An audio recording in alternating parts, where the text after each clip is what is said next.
Adaptation training.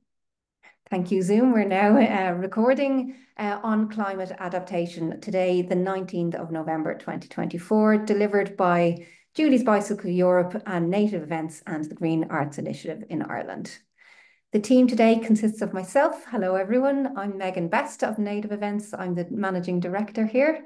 Also on the call with us today is Katrina Fallon, the founder and initiator of the Green Arts Initiative in Ireland.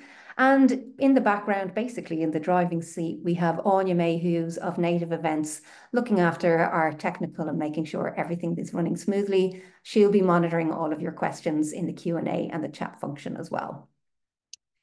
To give a very quick recap, so during the summer, we did a series of training webinars throughout June and July on getting started, developing action plans, getting people on board, how to really get going on these policies that are going to be required and the action plans.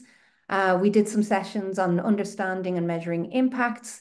We did one on nature and biodiversity, one on buildings energy, one on materials and procurement. And all of those recordings and materials are available on the Arts Council Climate Action webpage for you to go back and review if needed. We also did an autumn series, and these were more geared towards festivals and productions companies, which we didn't feel would be able to attend during the summer in their height of their production cycles. So again, we did some sessions on getting started, on policy development, on getting people on board and developing those action plans. We did materials and procurement specifically around festivals and productions companies, audience travel and transport. And then for the wider cohort, again, the content programming communications at the end of October, excuse me. We did energy for festivals in November, and today, which was supposed to happen last week, but we had last week, but we had a little bit of technical issues. So today is the final in the series on climate adaptation, a fascinating subject. So looking forward to this today. If you didn't join the previous sessions, you can access these on the Arts Council, Climate Action Arts Council Resources and Supports webpage. Excuse me. So our first poll then, to try and get a sense check of ye here in the Zoom room with us today, and we wanted to see if there are any examples that you guys could give of events that you've had to cancel or postpone, or that your organisation has had to cancel or postpone or reschedule due to extreme weather in the last couple of years as things have started to kick off. So those of you who might have had to cancel or postpone because of wind, flooding, heat, heavy rain, or a red weather warning. Very curious to see how these impacts have started impacting those of you working out there in the arts. And yeah, red weather warning has come up for a few of you already that you've had to cancel or postpone. Heavy rain, flooding, wind, none for heat. I suppose that's not really a surprise here in Ireland, although I do have an example of some extreme heat that we experienced as a festival a couple of years ago, and some of our crew were taken off site for dehydration. So that is a concern even here in Ireland. But I suppose what we're going to experience more and more are those red weather warnings and the heavy rain and the flooding and the wind as impacts. All right, well, thank you for feeding back on that. And into our next part of the webinar. So what is the focus of today's session? We are looking to look at the differences between adaptation and mitigation. So a lot of the concentration and the focus has been around mitigation thus far, how to bring down our energy use, how to reduce our impacts on the environment, those mitigation measures. But today is going to be all about climate adaptation, and also adaptation to all of the other associated problems and issues that are going to come on the back of the climate crisis. So we're going to cover what exactly it is to really kind of clarify that. What is climate adaptation? We're going to look at some of the international context, both across Europe and the world in terms of climate adaptation and in the cultural space. We're also going to look at the national context, again, in terms of the policy responses and the legislation and the frameworks, and also again for the arts sector. So a context for the arts sector specifically.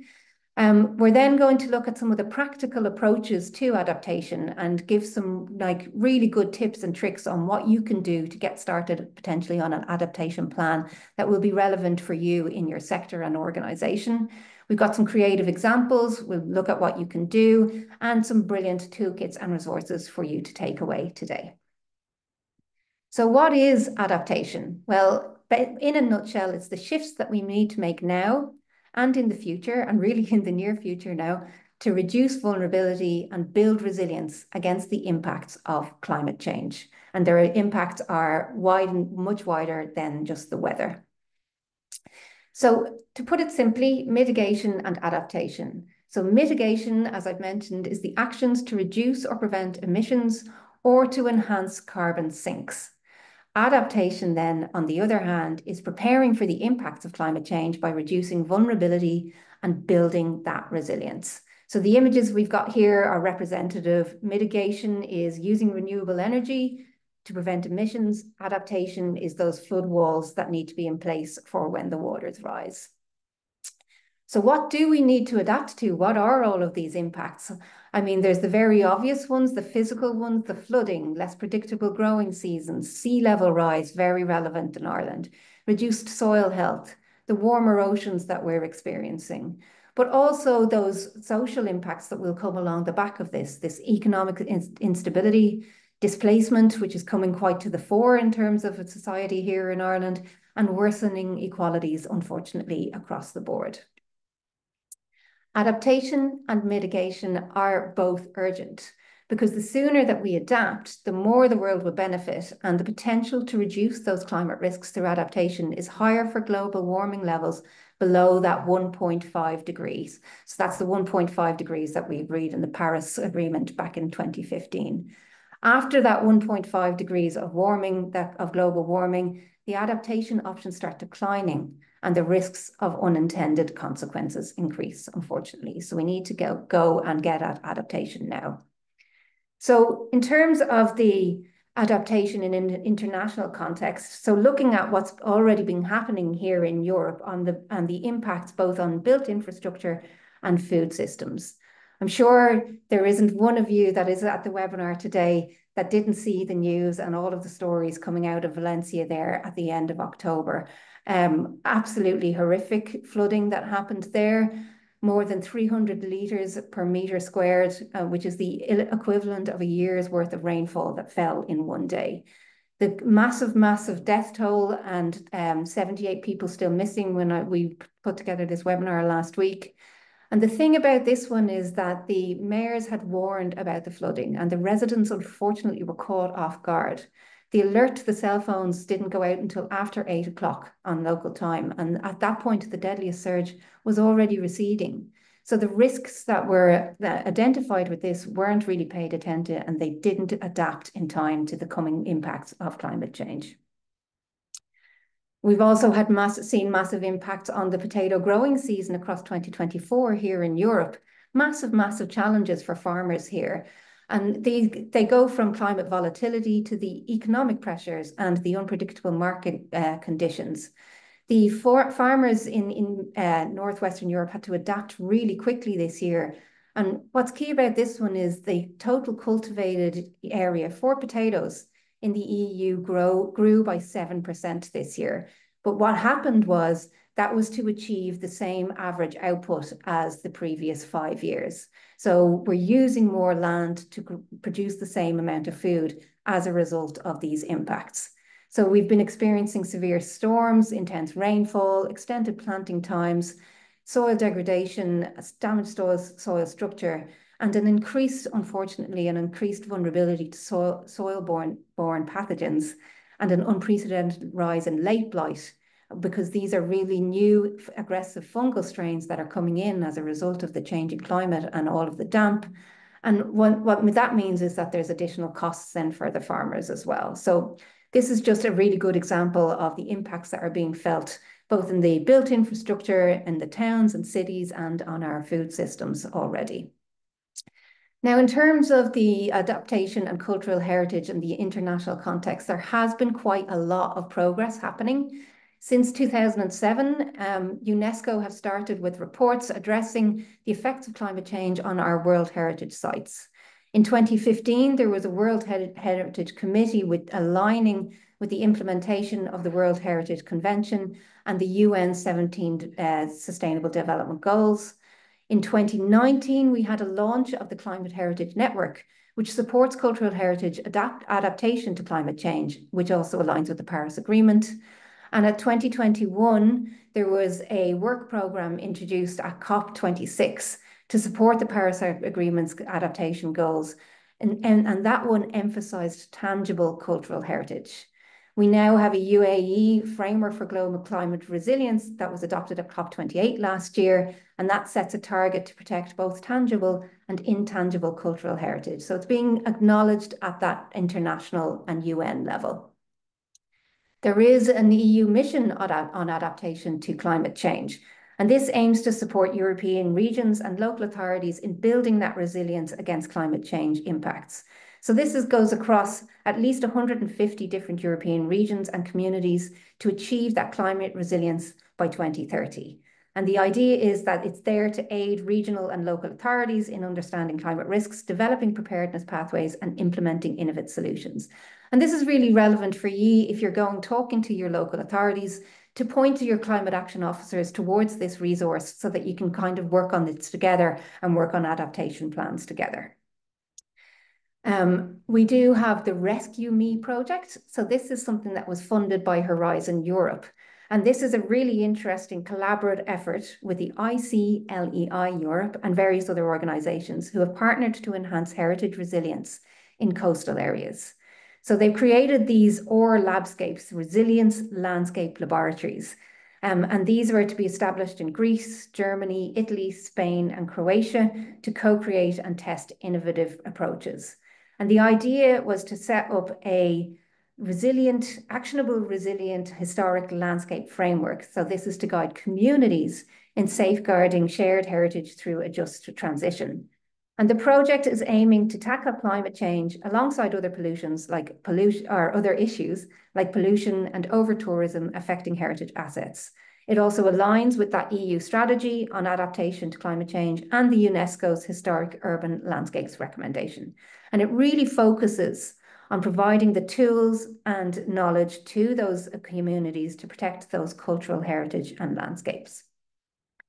Another European example, well, they're not in Europe anymore, but another international example is Climate Ready Clyde. So this is a cross-sector initiative that's funded by 12 member organisations and supported by the Scottish Government. And the idea is to create and deliver a shared vision, strategy and action plan for adapting Glasgow City region.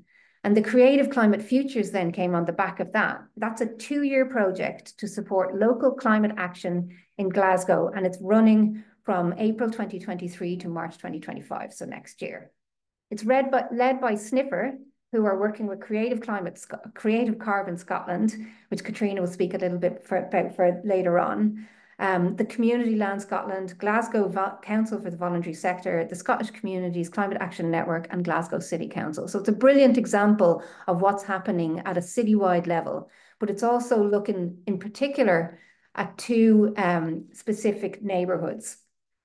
So the project is working with our organisations and local residents in these 2 pioneer neighbourhoods in Glasgow. So these are Easterhouse and Gorbals, to understand what climate change really means in a local context and to imagine what climate-ready futures might look like. And the idea is to kind of speed up local actions to make this vision of a climate-ready neighbourhood a reality. The 2 neighbourhoods that have been chosen are 2 of the cities most vulnerable to the impacts of climate change, where flooding and overheating are more likely and where underlying social and economic inequalities might make it harder for communities to respond to these impacts. So they're inviting organisations from across Glasgow to get involved with the project. So it's brilliant, it's really inclusive. It's aiming for citywide learning and capacity development and capacity sharing programme. And then there's the adaptation context and the policy context here in Ireland. So we do, the impacts that are being felt in Ireland some really kind of ideas around what's happening closer to home in terms of climate impacts. So I've got here a visual from Dunbeg Fort in County Kerry, not a million miles away from Katrina, that shows the erosion from June 2017 through April 2018. And the green line that you can see here on this image here would have indicated the coastline as it was back in 1898. So we can see that the sea levels are taking a bite out of our coastal areas. And here's another example. I took this from the Framework for Cultural Adaptation, which I'll speak about some more in a moment. But these are exposed skeleton remains at Forlorn Point in Wexford and on Omey Island in County Galway. And these human remains continue to be exposed at this location after severe weather events. This one, when I came across this image, really struck home for me, because my family used to actually go on holidays to Omey Island when I was a child. So it's very much a personal piece to see that, again, the sea level rises and the impact of climate change are really taking an impact on the west coast of the island of Ireland. We also have ash dieback that we're experiencing, and some of you might have heard of this or come across this. This isn't necessarily impact of climate change. Ash dieback is a fungicide that are a vascular wilt fungus that comes from Asia. They think it originated in Japan. And what's happening is that we're seeing more and more of this due to increased trade. So this has been spreading across Europe since 2012, and it was first seen in Poland much earlier than that, in the 60s. But it is estimated to bring extinction to our ash trees, unfortunately, by 2032. But the reason I wanted to include it is because as a result of ash dieback, which is another impact of the changing world around us, which includes climate change. But as a result of this, in February of this year, the GAA have voted to change the standards for the hurl, which was traditionally made from ash timber. So they're now exploring new materials like bamboo or synthetic fibres. They no longer can rely on ash to be able to make the hurls here in Ireland, which is a shame. Another impact on a cultural activity that I was very close to, because this was definitely a result of climate change. So the image here on the right of the screen was a stage that we had at the Body and Soul Festival last year. We had a massive electrical storm in the middle of the festival on the Saturday afternoon/evening. And this was a really strange experience because we were tracking the lightning coming towards the festival site from across the island, and we were readying all of our safety responses, which is fine, which is what you're supposed to do and working with your safety officers at an outdoor event. But when the storm came very close and was nearly almost directly overhead, it knocked out the radio repeater that we had because of all of the electricity in the air. And that meant that we were trying to evacuate arenas and spaces, because you have to evacuate once it's directly overhead. And we were evacuating from the stages without having our radio communications. So that was just on the first 4 channels that were through the repeater, but it was still one of those incredibly tense moments, let's put it that way, with all of the electricity in the air as well. But in terms of flooding, we had a huge downpour. And this stage that you can see here, and I'm hoping you're going to be able to see my cursor on the screen, ended up being flooded very close to the top of this barrier here that you can see front of stage. So that happened on the Saturday afternoon, and on the Sunday, we could not open this area at all. It was completely flooded. We had to move all of the programming from that stage for the Sunday of the festival to others. So we had a stage closure there as a result of the extreme weather that we were experiencing. Some of you might remember the flooding of the Glucksman Gallery as well, back in November 2009, when the River Lee burst its banks. And the basement of the Glucksman was entirely submerged, flooded with more than 10 feet of water, and 187 pieces of art were submerged.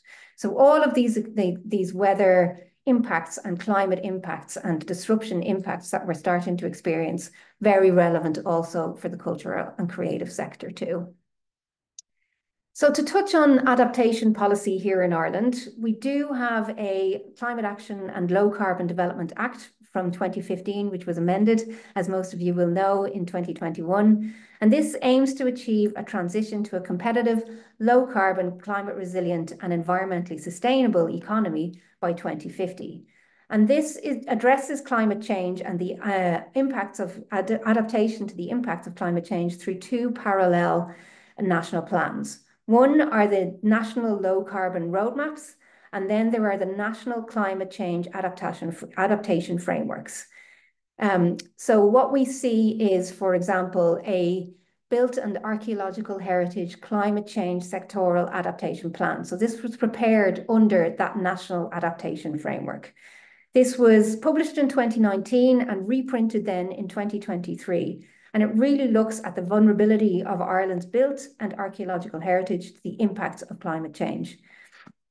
Now, according to this very cheery document, we're looking at risks to cultural and heritage buildings, including wind-driven rain, higher rainfalls and rising water levels, which some of you have experienced already, judging by the poll that you filled out at the start. This might well be weakening building foundations. We're looking at subsidence, erosion, potentially even landslide. The flood waters themselves can erode foundations and damage structural fabric, and heavy flotsam that's carried in floods can cause damage to bridges and to other historic infrastructure, as we've seen in Spain in recent weeks. But as well as the rain, we're looking at impacts of increased heat. The temperature rise due to climate change is likely to be most severe in cities. So densely built up areas like Dublin, where I am today, are more than 4 degrees Celsius warmer at night than out in green areas. So this urban heat island effect acts as a risk multiplier for those buildings in urban centres. So we're looking at experiencing damaging temperature thresholds for chemical decay mechanisms and those higher temperatures providing conditions for established pest species to spread. Just a couple of the observed and projected impacts that I pulled also out of the climate, the Built and Archaeological Heritage Climate Change Sectoral Adaptation Plan, which is a bit of a mouthful, but just wanted to reference a few of them here because we have started observing these impacts here on this island and their projection of what's coming down the line for those. So the temperatures have increased by about 0.8 Celsius since 1900, which is an average of 0.07 Celsius per decade. We're looking at an average temperature rise of 1 to 1.6, the largest increase in the east. The growing season has extended and will extend by further by 35 to 40 days, so impacts on our food production systems. We're looking at the temperature and acidity of the sea increasing, and this year has been a terrible year for coral reefs around the world. We're experiencing the fourth mass bleaching of corals at the moment, and sea surface temperatures will continue to rise by up to 1.9 degrees Celsius for the Irish Sea at the end of the century. The sea level has risen by about 2 to 3 millimetres per year around the Irish coast and will continue to rise by up to 800 mil by 2100. We're looking at the intensity of storm activity increasing in the North Atlantic over Ireland, and extreme wind speeds increasing slightly in winter, and relative humidity, which is very relevant, of course, for those of us who are running cultural heritage buildings, especially during the winter months. So I wanted to point to a really good reference or a really good resource that's out there in case you guys haven't come across it. It's called Climate Ireland, and it's not Ireland's national adaptation platform. It sets out to analyse, consolidate and present scientific information around climate resilience and be an information portal. So it's there for everybody, and it's what you'll find, which is really handy on this resource, is the local authority climate action plans.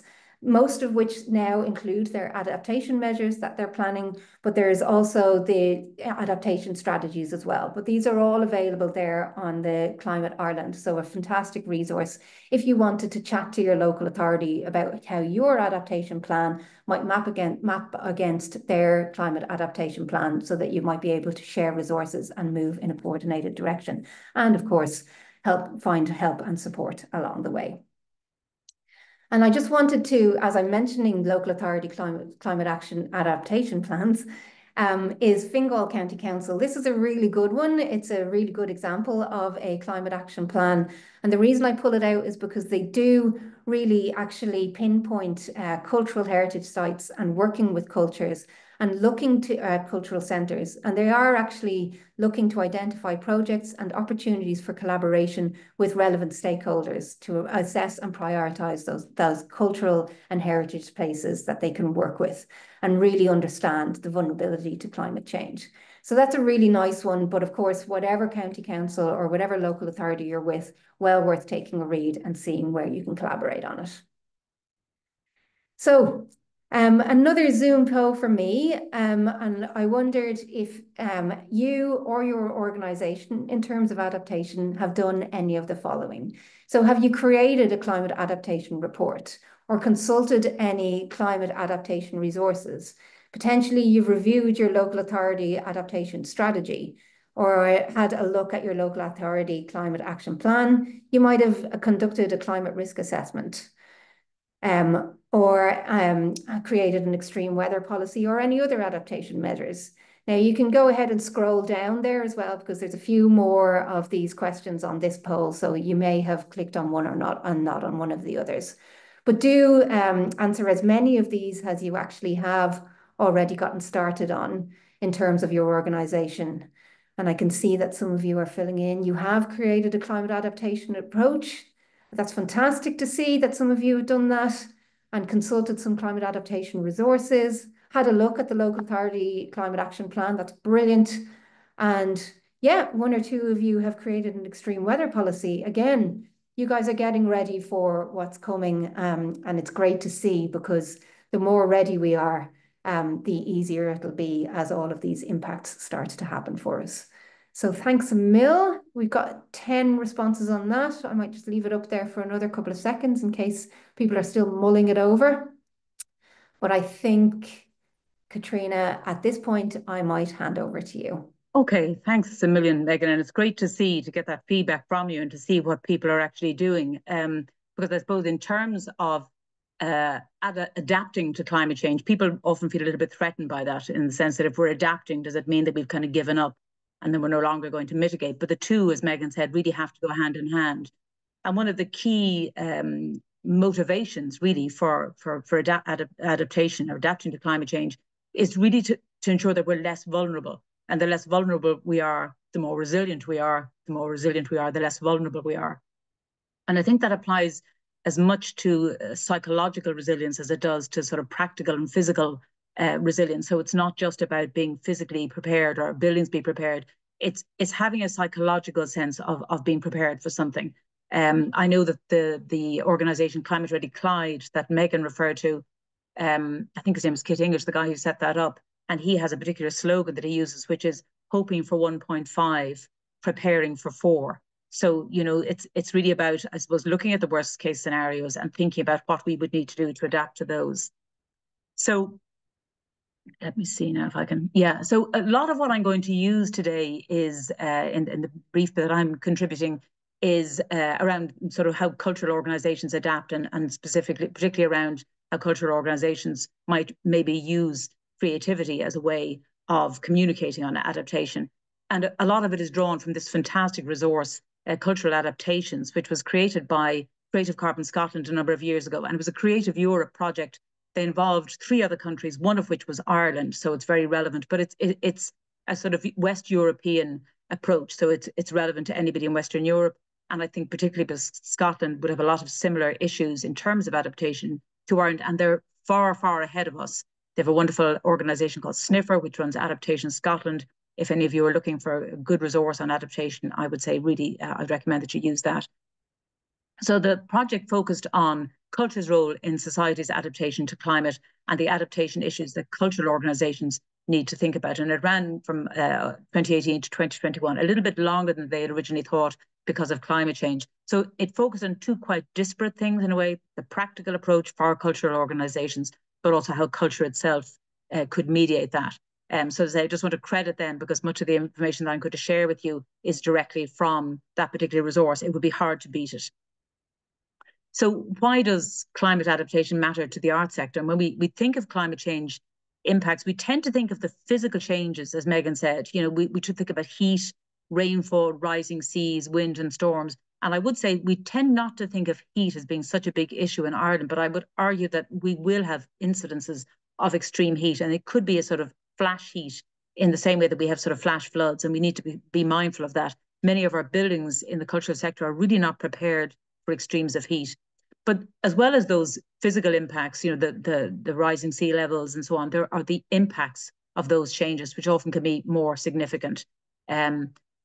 So, for example, we can expect, you know, social, economic, political, and legislative shifts as a result of climate change, and that's going to affect everything, really, all elements of the cultural sector. And if you look at some of the images here, you know, things we'd be very aware of is already that people have started to move because of the impacts of climate change. Food that we're very used to using, this the image on the top right is of an olive grove badly affected by heat and drought. And then, you know, how audiences access and experience cultural events. So using the example there of Culture of Galway 2020, which was obviously very badly impacted by extreme weather there. And we need to also think about insurance. Insurance is such a big issue for a lot of cultural organisations, particularly building-based organisations and festivals. And even maybe policies and procedures around how staff undertake their job in a safe working environment, or how your staff team might get to your venue in the case of extreme weather. So, you know, why does it matter to the arts sector? Well, small cultural organisations will be particularly affected. And, you know, there is that belief that early adaptation can save time, money, and even lives later. You know, that very tragic example of Valencia, where a lot of the people that died were older people living on ground floor accommodation. Whereas if there'd been some kind of a buddy system where people could look after their older neighbours, that some of that might have been averted, but we really are not prepared for that. And then, of course, cultural organisations can influence our wider society, and we're going to touch on that a little bit more in a few minutes. And the image I've used there is from the Rain Playground from Gothenburg in Sweden. Gothenburg was one of the cities that was part of that cultural adaptations project, and they are used to significant amounts of rain. It's always rained a lot. Apparently it's wetter than the west of Ireland. But rather than, you know, fighting against that, they've decided to embrace it. So they've kind of embraced rain. And this is an example of something they did where they created a playground which made use of rain. So when it rains heavily, certain things happen. Children are kind of kitted out to deal with that kind of weather. So it is a really, really good form of adaptation. Yeah, just to reiterate, obviously there are open air events. I suppose that this event in Galway was scheduled for February, so probably a little bit optimistic. But we'll all have to maybe rethink slightly how we do things, when we do things, what are the new patterns that are emerging. And the biggest difficulty in adapting to the future is the uncertainty, because we're not entirely sure what exactly is going to happen. We know there could be a range of impacts, but what and when and how significant, we don't really know. It's a constantly changing picture. So the reasons that your organization should address climate change, one is strategic. You know, every organization needs to have a strategy and a longer term strategy. So changing climate could fundamentally affect your organization's ability to undertake activities and therefore its core purpose. Financial, you know, with change comes cost. You can save money in adapting early to climate change. You can reduce your financial risk from cancellation or disruption of events.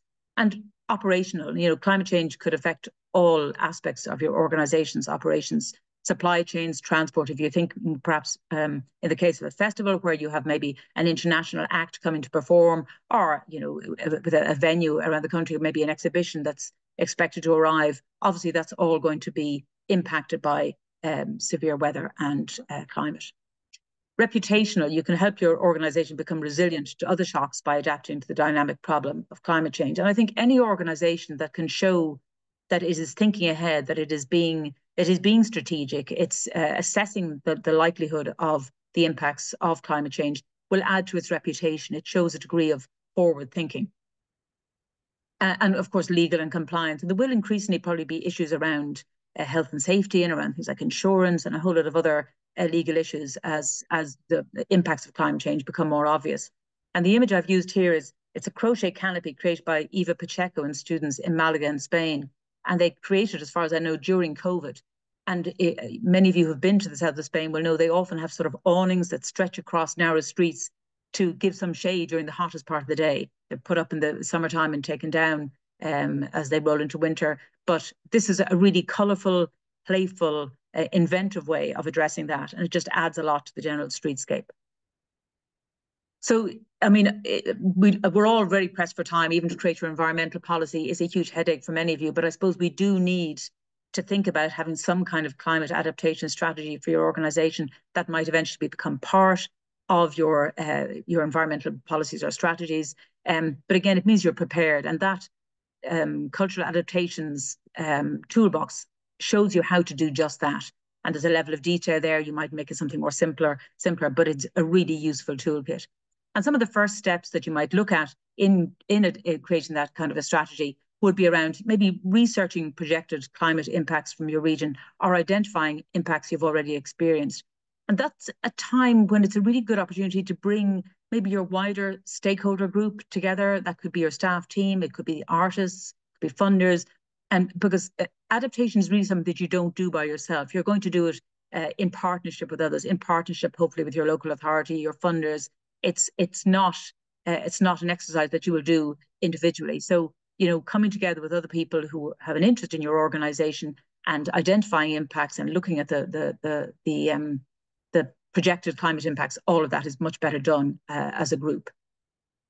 And as Megan mentioned, all local authorities sort of rather quixotically created their climate adaptation strategies initially back in 2019, so before they created their climate action plans.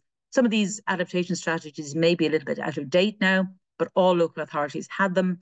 And these have now, as Megan said, in many cases have been subsumed into their overall climate action plans.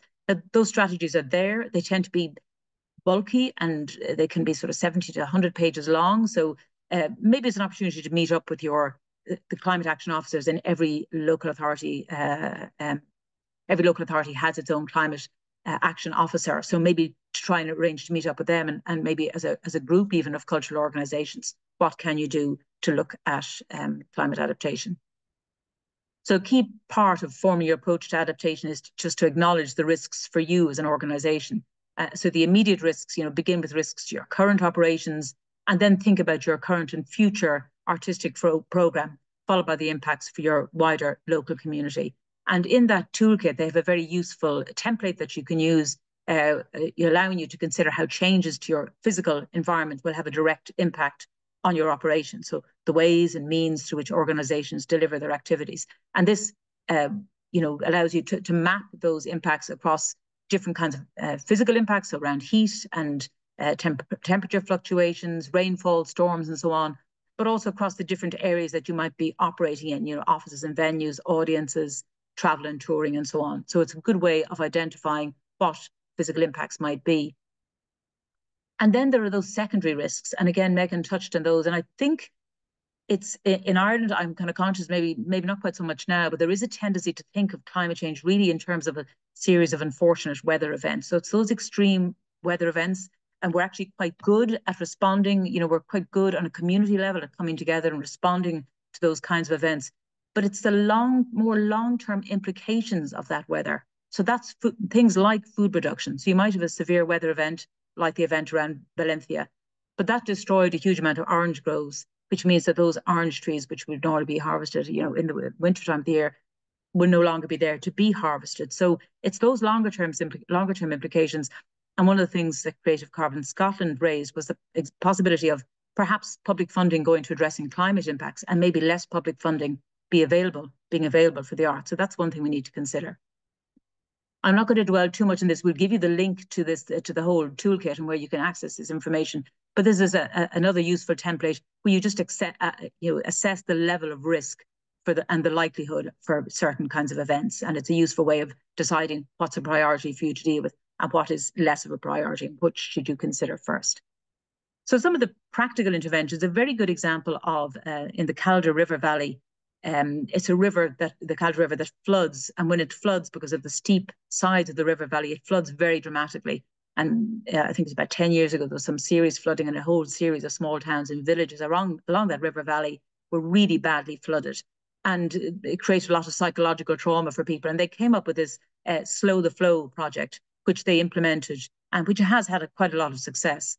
And sort of practical things to slow the water as it comes down the sides of that river valley, so the likelihood of flooding diminishing. And every way of kind of capturing water and water being released more slowly, so permeable car parks and driveways and paving, planters and rain gardens, car parks, swales and permeable road surfaces, anything they could do to slow down the passage of that water into the valley below.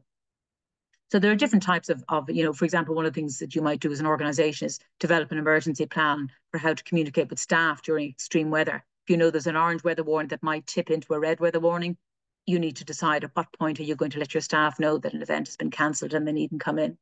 So just touching on one of the sector-specific guidance, again, it's a couple of years old now, but it's for the visual arts, and that's visual arts and climate change adaptations in Scotland. So that's worth looking at, and we'll give you a link to that in the resources that we send on later in the week.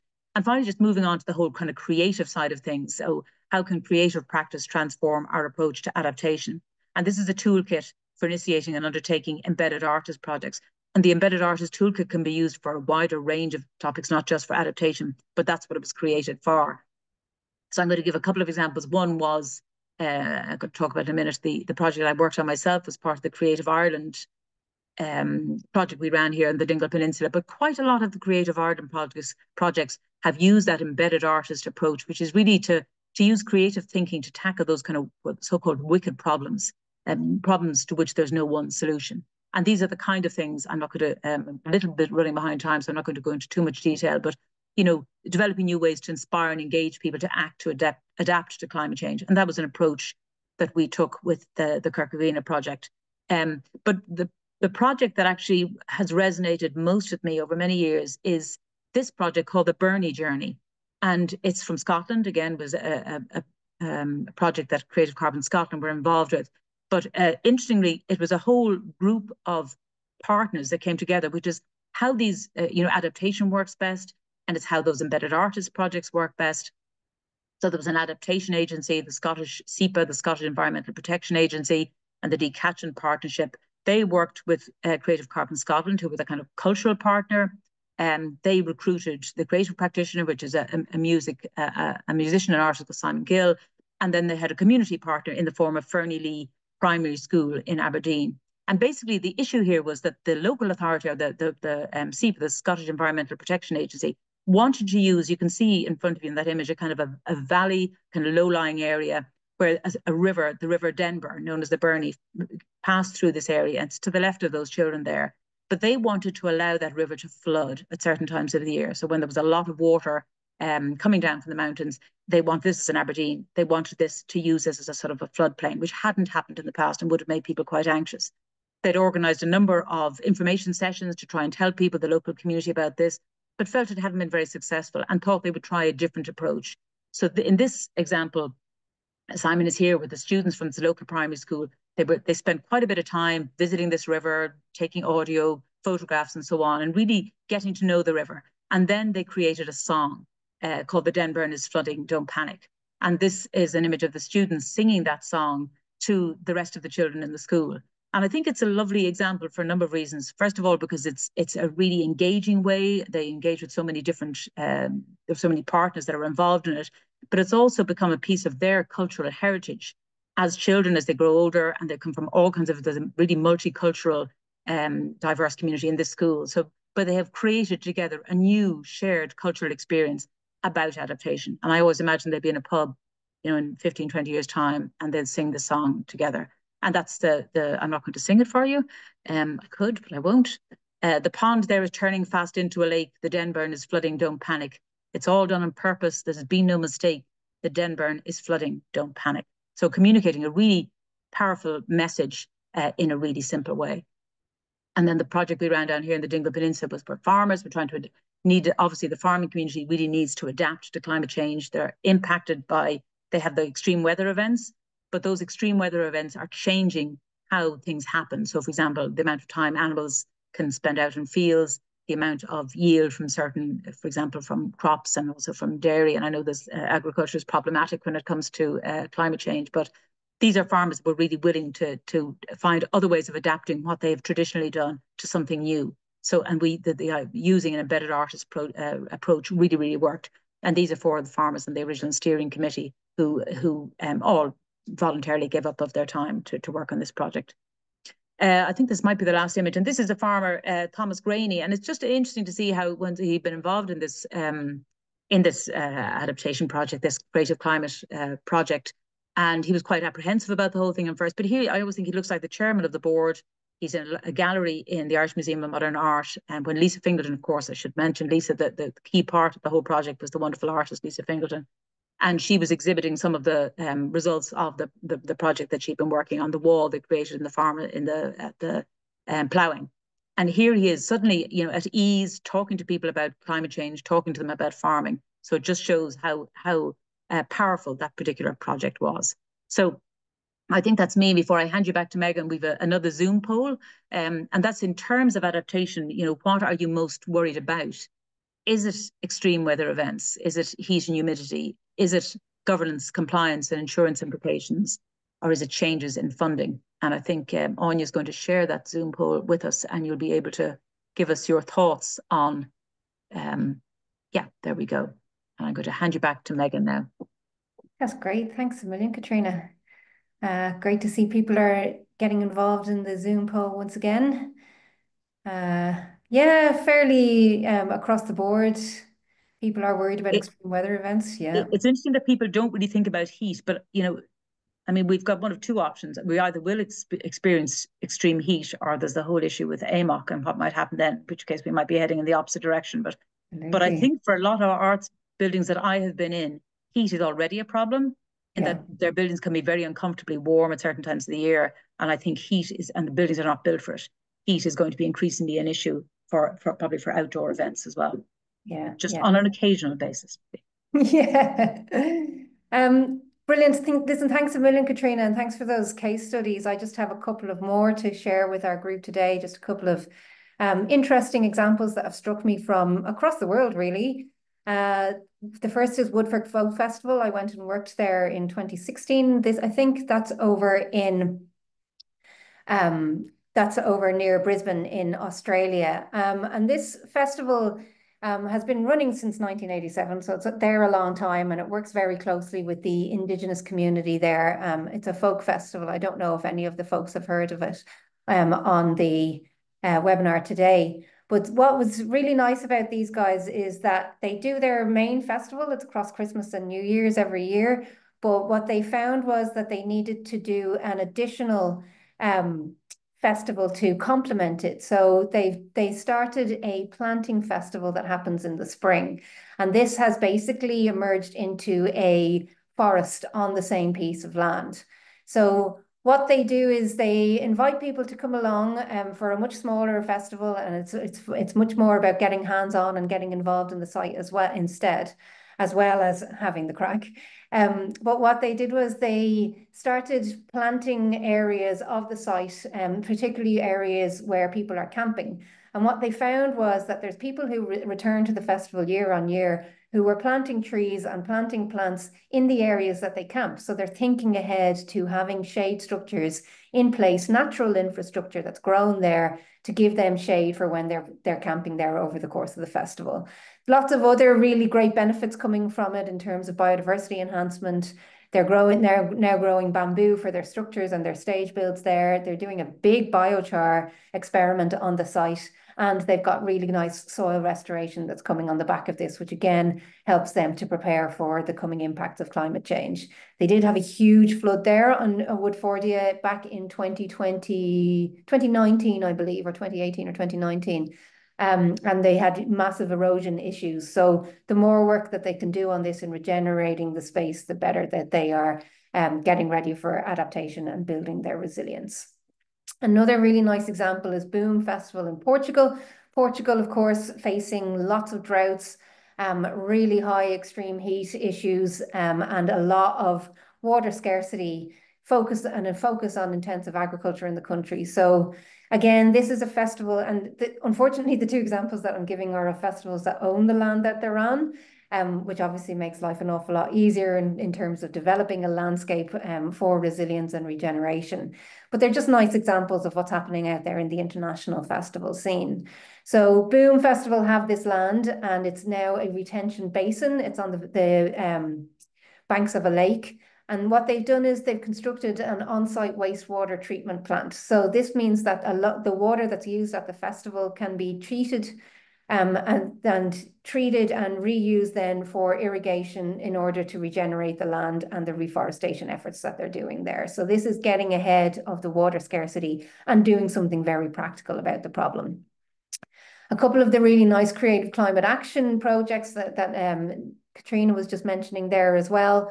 One of them is called Cascade, and this is really developing, working with communities to develop laneways in this local area, so that the water that flows down buildings during like heavy rainfalls and during flooding times can be creatively reimagined, and using those laneways to divert the flooding, but also involving the local community. So the idea is that they're creating these connected trails of climate resilient and cohesive spaces with their laneways, and celebrating the water movement in a way that includes the community.